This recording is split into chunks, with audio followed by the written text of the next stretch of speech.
اخواتي انا مش بتاع تكتيكات ولا ليا في التحليلات، بس واقع قدامي ماتش ضحك وقلت اجي اقول لكم رأيي فيه. الفيديو ده يعبر عن وجهة نظري الشخصية كمشجع متواضع، وجهة نظر قد تكون صح او غلط. يعني انا ولا مدرب ولا محلل لابس بدلة، ولا احنا هنا في استوديو تحليلي، فنعديها كده مع بعض وصباح الفل يعني. يبدأ منتخب مصر رحلته في أفريقيا 2024 أمام موزمبيق. المنتخب بيتعادل 2-2 ويخسر نقطتين ويتزنبق فيها 120 مليون مصري من الحسرة. انت زنبقتني بأكبر زنبقة اتزنبقتها في حياتي. انتوا فضحتوني، انتوا فضيحة.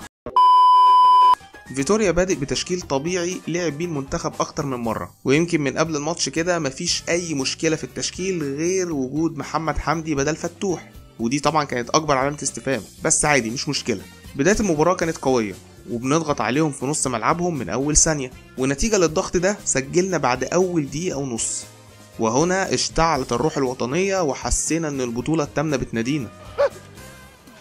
الهدف جه بعد عرضية من محمد حمدي بيقلشها محمد صلاح وتروح لمصطفى محمد اللي بياخدها ويلف وسطه وهو ظهره للجون ويرزعها على شمال الحارس، وبيروح يحتفل وكأنه بيقول احضروا لنا المغرب الآن عشان نعرف الواد أناحي ده تمامه. الجون ده فكرنا بلفة وسط متعب والحطة والبطة، وفكرنا برضه بفينش وستايل عمرو زكي. يعني الحمد لله أخيرا ده المهاجم اللي احنا محتاجينه في المنتخب. بعد الجون هدينا الريتم شوية كام دقيقة كده عشان نشوف العيال الصفرة دي هتعمل معانا ايه، ولعبنا شوية كور طويلة يمكن ما استفدناش بيها قوي، وكنا ممكن نروح بمرتدة ولا حاجة، بس الوضع ده ما طولش ورجعنا سيطرنا على الاستحواذ وبقينا بنسعى نسجل الجون التاني. طريقة اللعب كانت واضحة، هي على الورق 4-2-1-3 او 4-3-3، ولكن هي في الحقيقة واحنا معانا الكورة بتتحول ل 4-4-2. زيزو بيتطرف يمين وياخد واجبات الجناح ويكون جبهة مع محمد هاني، وتريزيجيه بيعمل جبهة مع محمد حمدي في الشمال، ومصطفى محمد زي ما هو مهاجم وصلاح جنبه حر، يعني وقت يبقى مهاجم مع مصطفى او شادو سترايكر، او يتطرف يبقى جناح، او ينزل يستلم بنفسه من قلب الملعب. المهم ان صلاح واخد حريته بالكامل. ملخص الشوط الاول ان احنا احسن واخطر واقرب لتسجيل التاني والتالت كمان، مع تكتيك هجومي وتحركات بين اللعيبة واستحواذ وضغط، يعني مفيش احسن من كده. ولكن اكيد في عيوب ومش ناقصنا غير ان احنا نصلحها ونعدلها في الشوط التاني. يعني مثلا ما عندناش نص ملعب ومفيش لعب في العمق، فلازم تشوف حل في الموضوع ده في الشوط التاني.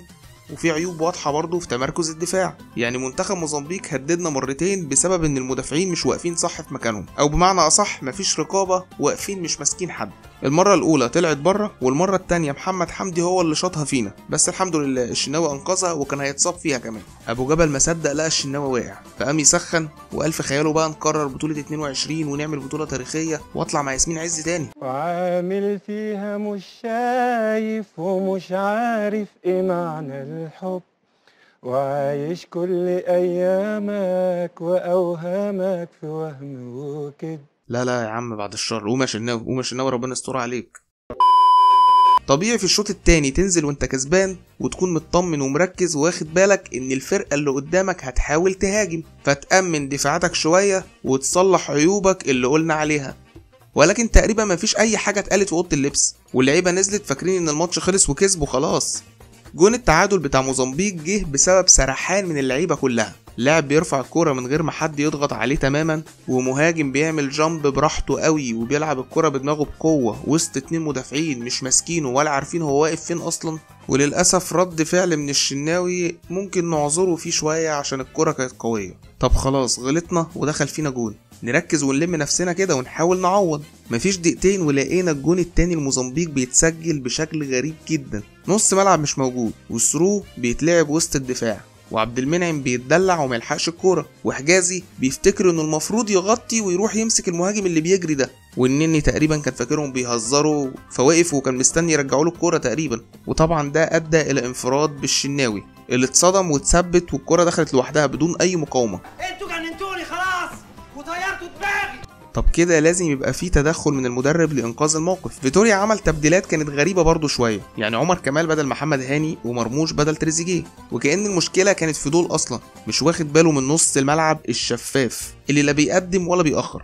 ومن هنا أصبحت طريقة اللعب عشوائية جدا، شوية كور بتتعلق كده من غير أي تحضير على أمل أي حد يخطف جون كده وخلاص، وطبعا مفيش أي نتيجة للكور دي. ولما عمل تبديلات تاني نزل إمام بدل النني، وللأسف ما عملش حاجة. واخر تبديل كان احمد حسن كوكا بدل زيزو عشان يزود المهاجمين في ال18. وفي اخر الدقايق في الوقت البدل ضايع ناخد ضربة جزاء تجيلنا من السما كده وتنقذنا ويسجلها صلاح ونتعادل. وبالمناسبة دي اللقطة الوحيدة اللي ظهر فيها صلاح طول الماتش، ده انا كنت شاكك انه ما جاش من انجلترا.